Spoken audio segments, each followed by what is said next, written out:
আছো? আশা করি তোমরা খুব ভালো আছো, আর আমিও তোমাদের ভালোবাসায় ভীষণ ভালো আছি। তো আজকে আমি তোমাদের জন্য নিয়ে চলে এসেছি একটা ইন্টারেস্টিং ভিডিও। তো ভিডিওটা কেউ স্কিপ না করে পুরোটা দেখবে, আশা করি তোমাদের খুব খুব খুব ভালো লাগবে। তো আমার চ্যানেলে যদি কেউ নতুন হয়ে থাকো, চ্যানেলটি সাবস্ক্রাইব করে পাশে থেকে বেল আইকনটি ক্লিক করে দিও।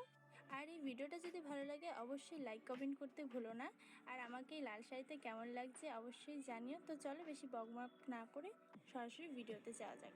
তো ভিডিওর শুরুতেই বলছি, ভিডিওটা কিন্তু কেউ স্কিপ করো না, তাহলে তোমাদের অনেক কিছুই মিস হয়ে যেতে পারে। এটা কিন্তু অনেকটি রিকোয়েস্ট ভিডিও, তো ভিডিওটা কেউ স্কিপ না করে ভালো করে পুরোটা দেখো।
তো বন্ধুরা, এই ছিল আজকের ভিডিও। তো ভিডিওটা কেমন লাগলো অবশ্যই আমাকে কমেন্টে জানিও। আর এরকম ভিডিও এখন আসতেই থাকবে, তো তার আগে আমাকে সাবস্ক্রাইব করে আমার সাথে থাকো সবাই। তো ভালো থাকবে, সুস্থ থাকবে, দেখা হবে ভালো একটা ভিডিওতে। ততদিনের জন্য টাটা বাই।